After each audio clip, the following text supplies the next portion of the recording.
Good morning, everyone. I am Ward Ahmed here today.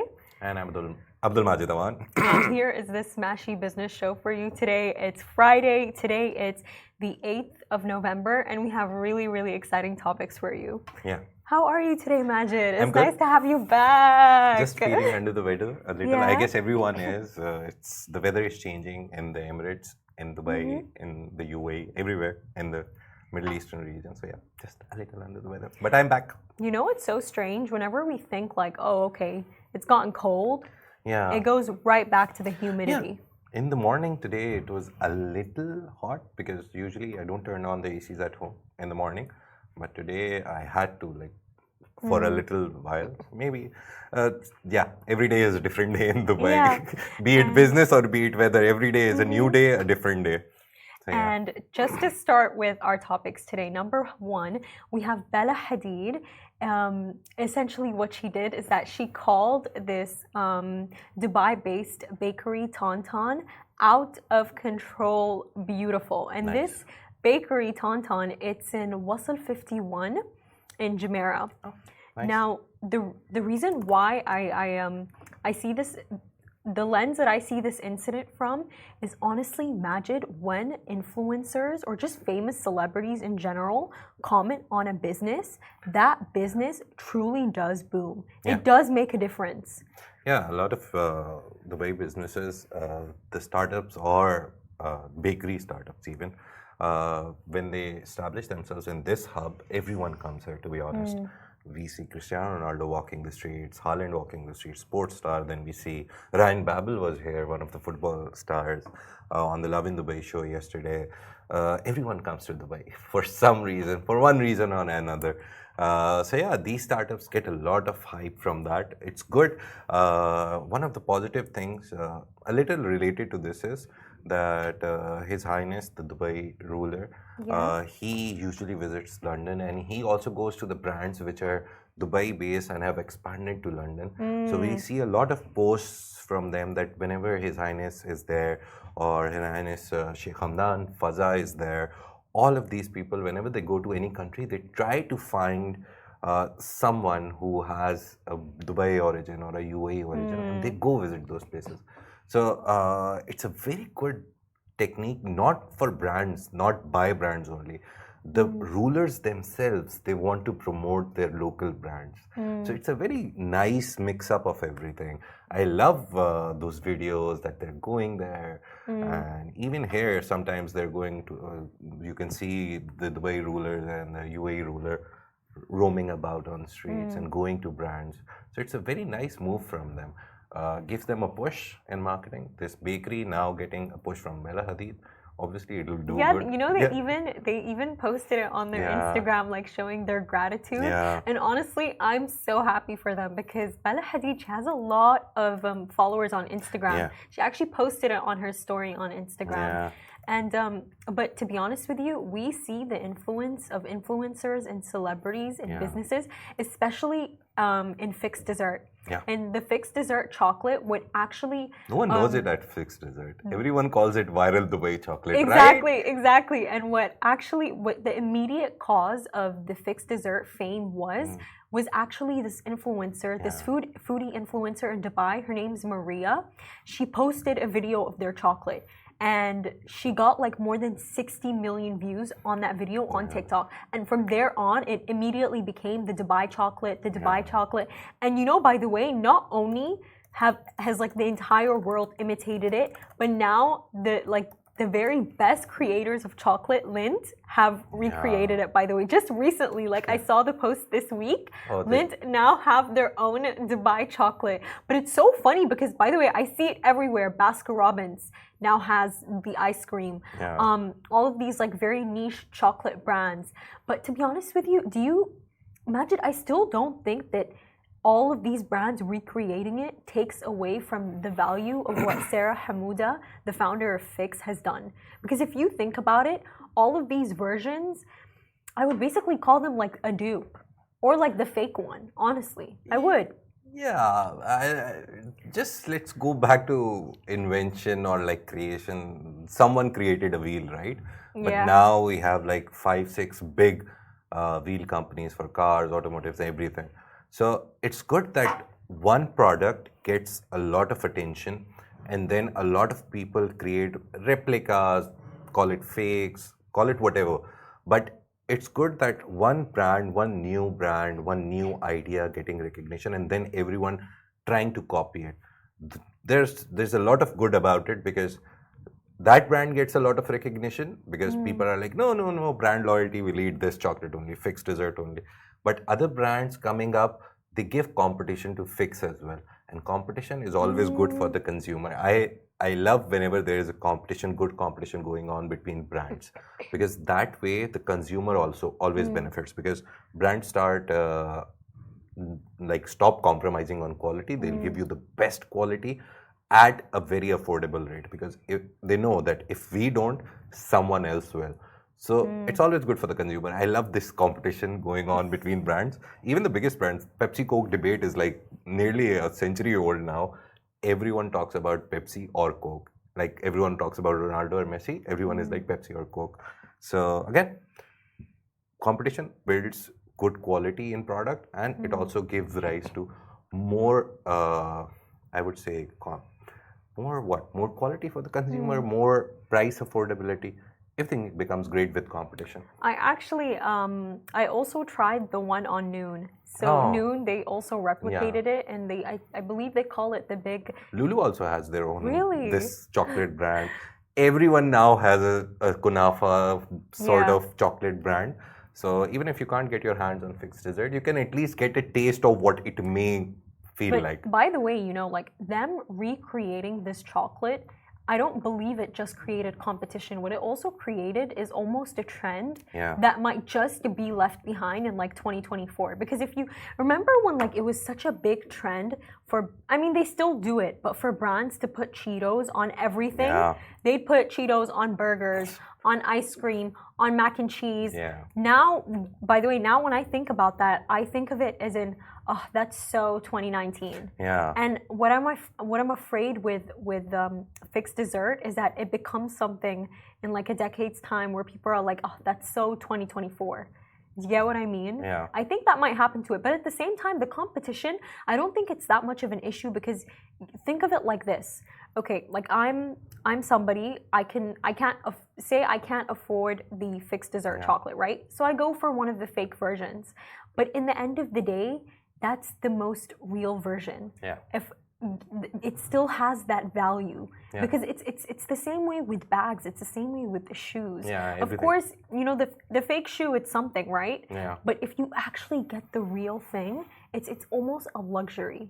And I think fixed dessert in itself, the marketing, everything around it, it is a luxury, because I believe they had a collaboration with Fazat, and they created a halwa fixed dessert for him, and that in itself, that collaboration in itself, it's proof that it's a luxury. Fixed dessert is a luxury, because I even see it in so many comment sections. People are always like, oh, my dream is to try out the real Dubai chocolate.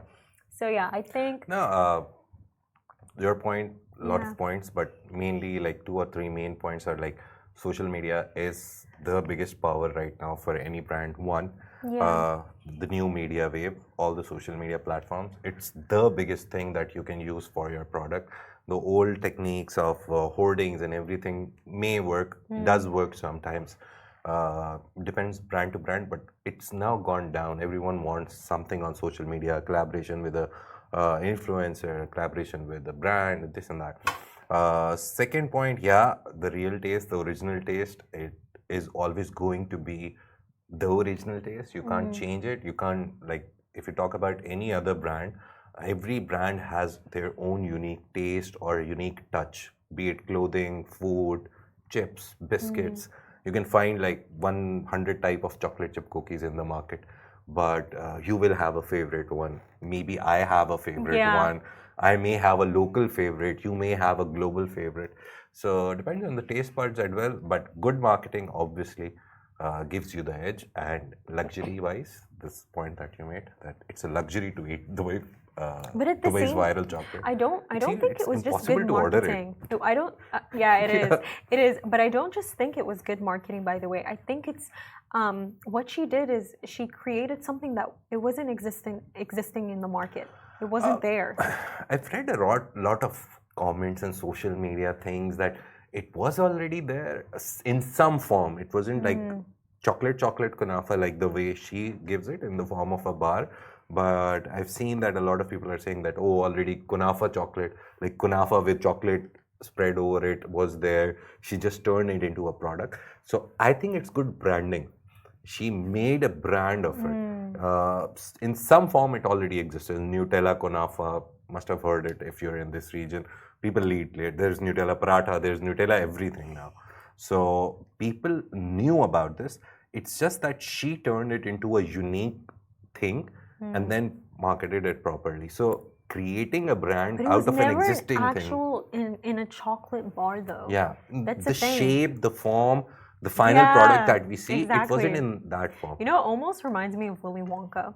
Yeah, like, I just love it. It's just the so movie just special. came out. I guess my wife was watching it the other day. Timothy Chalamet. Yeah, that's the Timothy name. Chalamet. It just came out. I recently went to a brunch as well, which was Willy Wonka inspired brunch in some hotel. I don't even remember. I only go there for the food. But yeah, Willy Wonka is one of the iconic chocolate characters. But coming back to the brand, yeah, the best thing that she did, I love it. Everyone can create something, new innovations, new inventions. They're not difficult to make. Someone can come up with an idea, but how do you market it? I remember when I was studying like 10 years ago, one of my teachers gave me the example of the printer guy. I don't remember the name exactly, but I remember the story that he created a printer.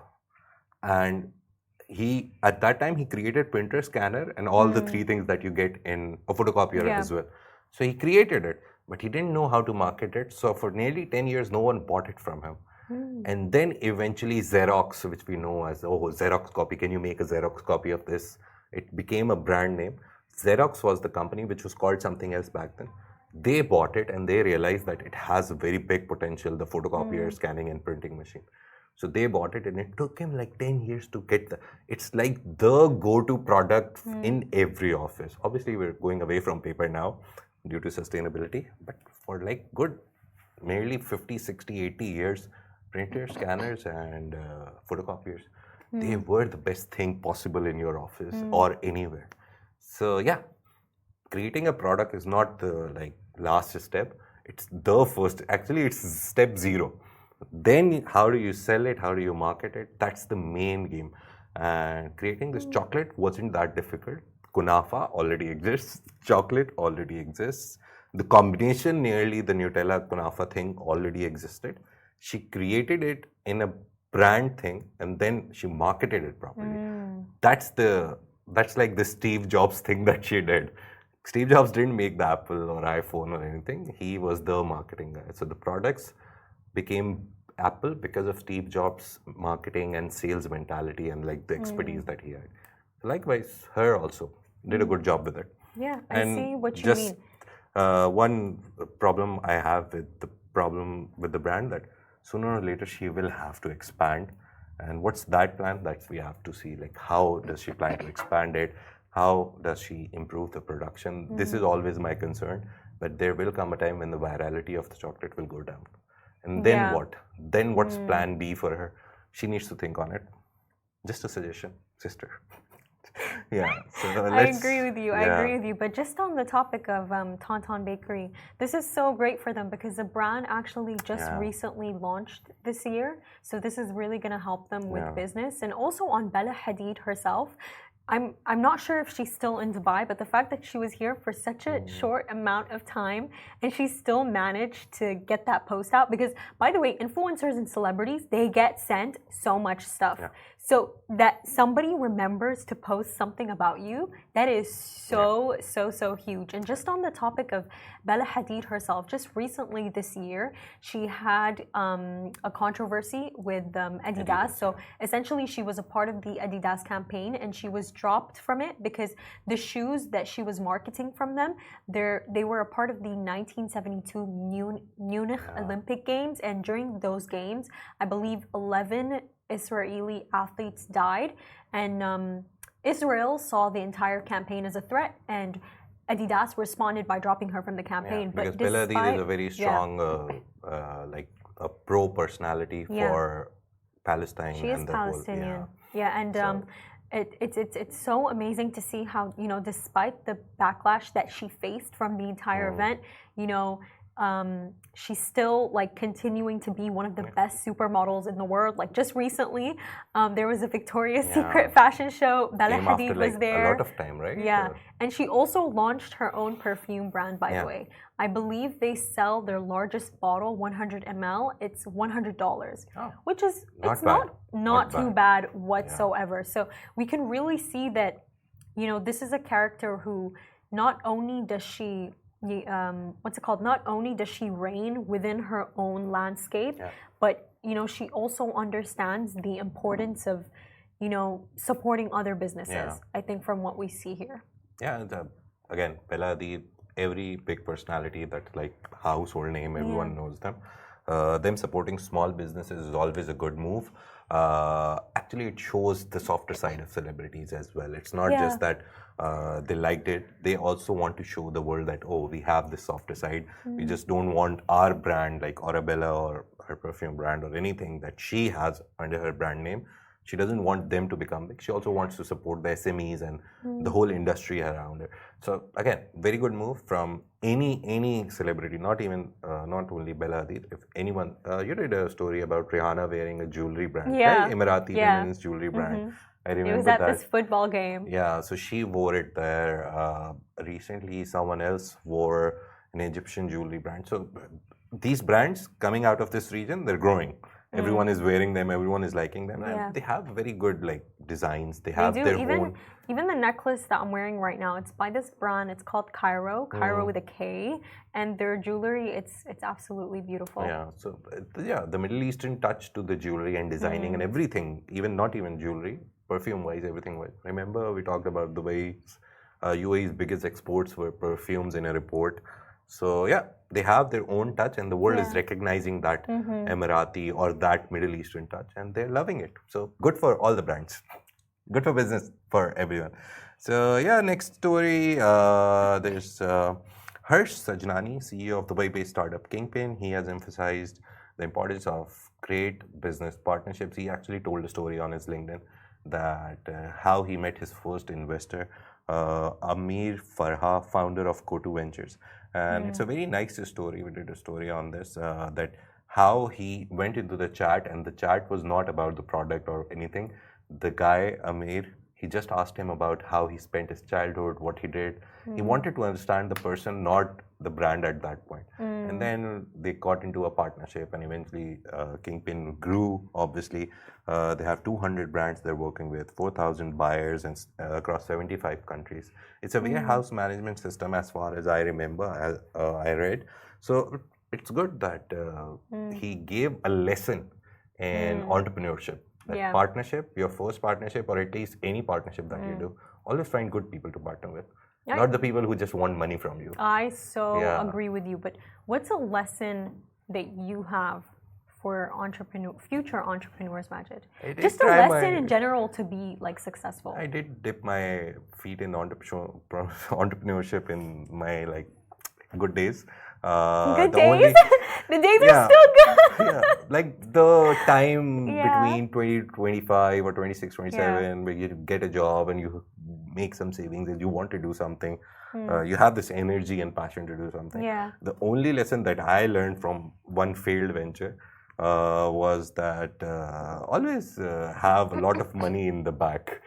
If you're investing 100,000, don't think that's the only money that you will need. Always have 500,000 in the bag kept ready to put into the business. So always have backup, be it personnel wise, be it monetarily, anything. Don't think no one will leave your company. Everyone has people who do jobs, they can always leave. So don't depend on anyone completely. One, and two, always have a backup for money. Always have like invest 100, at least have 500 in the back. But I don't think you should fear losing money either, because like a trend that I see in a lot of my uncles, my grandparents, they almost have this fear of losing money. Like even if they have a very large amount of savings, when their children come to them and they're like, hey, it would be really smart to make this money decision, they're actually too afraid to invest their money. They're more comfortable with the idea of just saving and saving rather than investing. And I don't always think that's a good thing. But, just on the topic of like lessons in general, Majid, like this is something I am so passionate about. If you want to be successful in life, or you just want to be somebody who's always building your momentum every single year, you need to have a good circle. You need to have good friends, because look, maybe it sounds harsh, but if your friends are losers, you're going to be a loser too. I really do believe in the this. environment, or the village raises a kid, the environment makes a man. That's like the most go-to advice anyone will give you. So always surround yourself with people who talk about ideas, the same motivational thing that I can say. Just go-getters in general. Find a gathering where there's gossip, or where there's just negativity. Just find people who are better than you, maybe, and then sit with them. Always negativity, though. No, just sometimes you need that. Like you need I don't think it's always negativity. Take your mind away from work and relax. So for that, it's good. But if you want to grow, obviously, if you're in your young age where you have the energy and you can somehow get the money or the funding, or your parents, you can convince them. Like at its days, if I go to my parents like, oh, invest in my idea, they'll be like, bro, go. You're too old now, you don't have that kind of energy. So a lot of things, there's this very prime period, I think, between 20 to 25, when you have the peak energy to go all in on something. So, and that point, I think you have the energy to bounce back as well. So if you go into something, even a small, even make lemonade for your neighborhood, just make it and sell it on the road for like 5 dirhams or 10 dirhams, you have that energy. And if it fails, you have the energy to bounce back. That's the most important thing. Going into a venture is the easiest thing. Coming out because it failed and then restarting, that's the most difficult part. So you need that kind of energy. I'm afraid I don't agree with you on some this. People started at 40, I understand. Majid Al-Futtaim, biggest example, started at 50.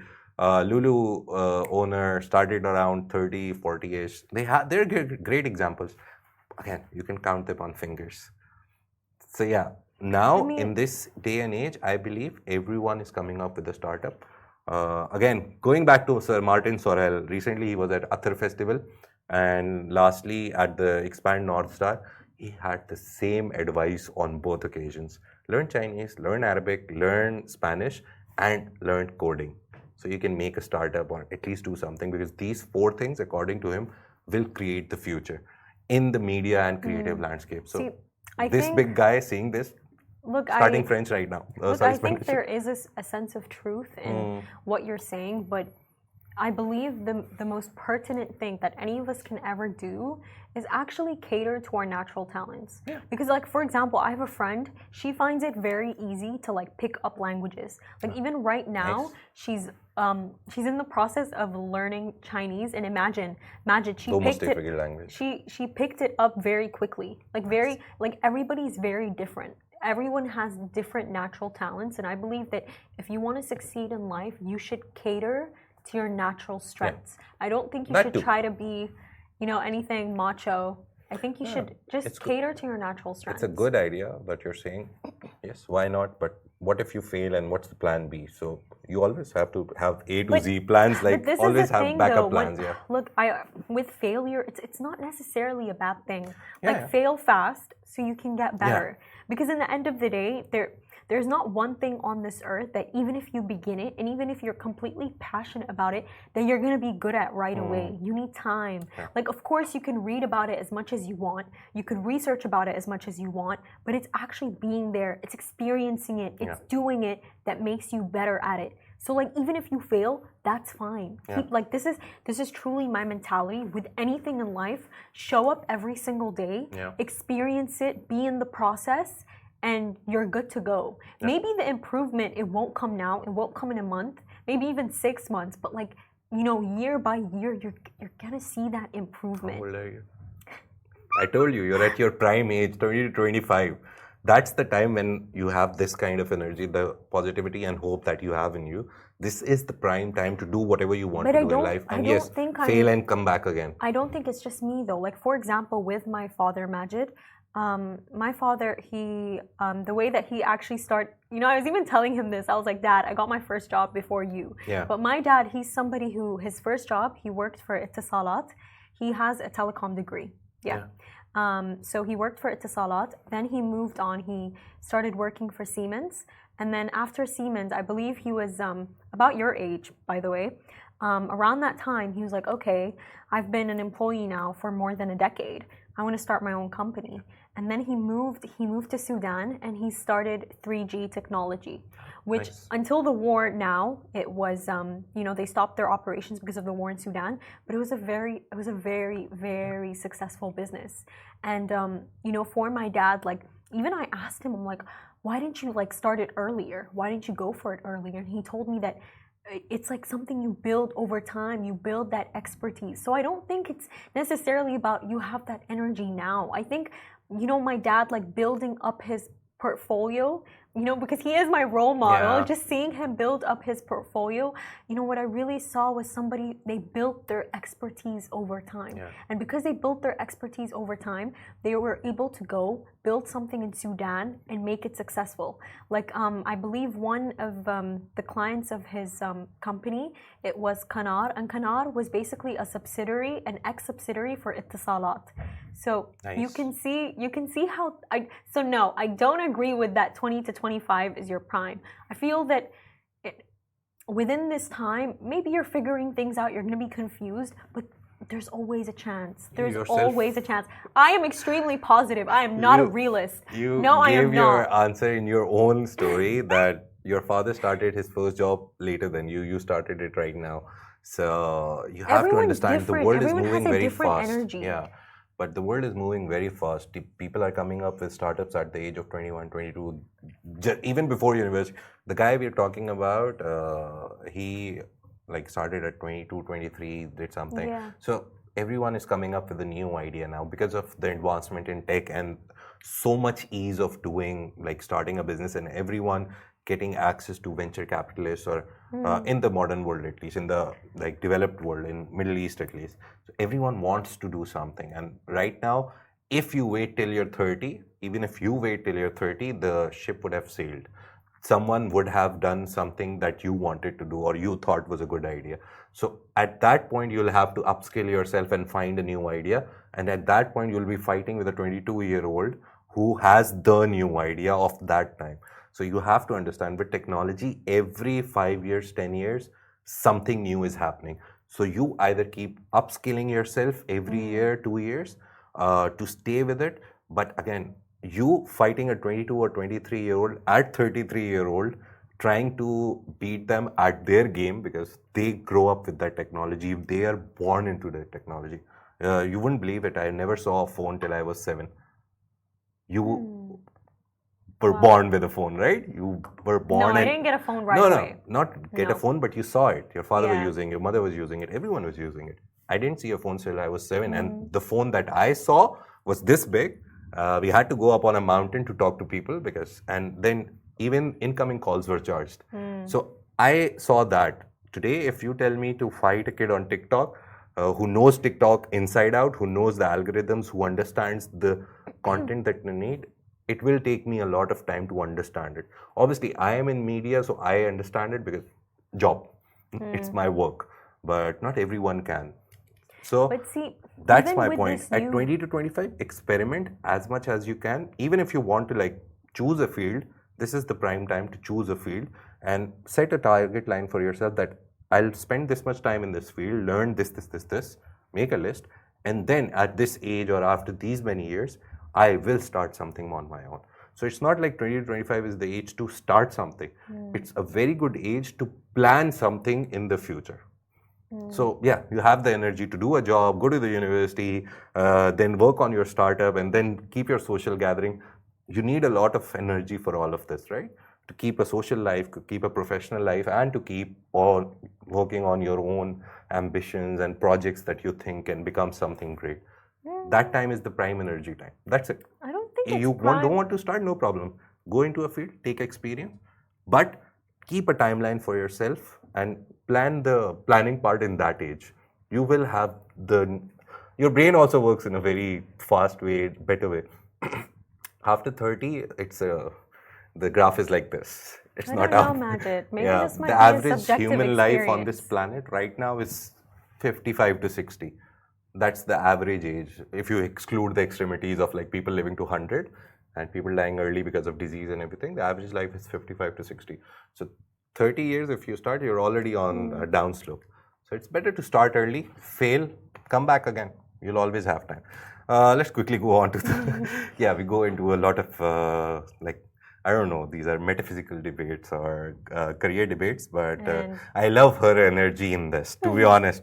So yeah. But I still don't agree with you. Yeah, no it's such fine. thing as prime time. Let's just agree to disagree, my friend. Prime time is all the time. But just on the second topic, CNN fast launches on Stars On in the MENA region. So this actually coincided with the US elections and Trump winning. And what is basically going to happen is that CNN Fast is going to provide high-speed news, business, and entertainment in an ad-supported format for MENA audiences. Nice. CNN already has their established presence, but this for the elections was a very good idea with coinciding with the elections. Very simple news to understand that they saw an opportunity and they grabbed it. Good job. And for our third topic today, Saudi Arabia is reporting a launch of a $100 billion AI initiative to challenge the UAE's leadership in the sector. So what actually are they doing? What is the project's name? It's called Project Transcendence. Yeah. What does this mean, Majid? What are they doing? Transcendence is like going to another plane of thought, but Project Transcendence, it's been reported by Bloomberg that they are trying to create a whole infrastructure for data centers. Most important thing for AI, because you need a lot of data to store for AI. Then we're going to invest in startups, AI startups, then talent, AI talent, and aiming to develop AI models in Arabic, basically. So we already know Arabic LLM coming from Abu Dhabi. It's called JAIS 70. So it's the newer version. They had a JS 30 and JS 10, but now they have JS 70 also. There's a Hindi LLM that was created in the UAE, Nanda. So Saudi Arabia, basically, I saw a comment on social media that, oh, why are you saying to challenge UAE's leadership in the sector? Because right now UAE is the leader in the region in regards to AI. G42, I'll give you just some facts, just throw it so you understand the UAE dominance in AI right now. $1.5 billion from Microsoft. G42 got that. 2 data centers in Abu Dhabi with collaboration from Microsoft. Microsoft did set up a regional headquarters in Saudi Arabia, but most of their business dealings right now in the Middle East are in the UAE. The Google CEO just met Sheikh Hamdan. That's on LinkedIn. Everything that you see right now coming from Middle East. Oh, UAE got H100s, the best NVIDIA chip right now in the market before Saudi Arabia. They are getting H200s, that is in the UAE, before Saudi Arabia. So yeah, Saudi Arabia is developing this plan to become the dominant force. It's again that constructive race between Saudi and UAE. They want to become better than each other. It's not a fight that, oh no, we hate them or something. It's a very good fight that everyone wants to become better. So they're just climbing the ladders. So this 100 billion AI initiative, it's not just like someone will give them 100 billion or they'll earn it from somewhere. It's going to come through different things. Mainly, I saw when I was reading this report that Andreessen Horowitz, the biggest VC fund which loves to invest in every good startup that they see. They in the US, Andreessen Horowitz is, to be honest, the biggest VC fund, and they invest in literally every US or Canadian startup that they see potential in. The biggest startups have money from them. PIF is trying to make a $40 billion AI venture fund only for this. So Saudi is trying something, not because they just see an opportunity. They see that a neighbor is already doing it. UAE is doing 1 million things in the field of AI. Recently, Sheikh Hamdan, again, the guy we always discuss him whenever we talk about AI. He was one of the top 100 guys in AI in the world by Times when Times reported their 100 list. So he just posted a few pictures of him standing in the data centers. Because G42 again has Core 42, which deals with data centers. G42 has bought the oldest UAE data center making company in the UAE. So G42 is like the main thing in AI right now.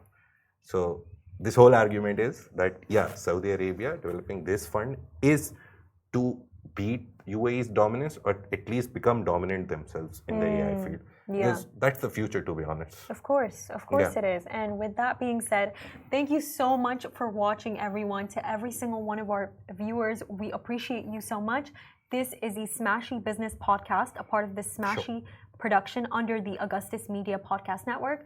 Don't forget, you can follow us on our newsletter, on Instagram, on X, and also on YouTube. Thank you so much for tuning in, and have a lovely weekend. Bye-bye.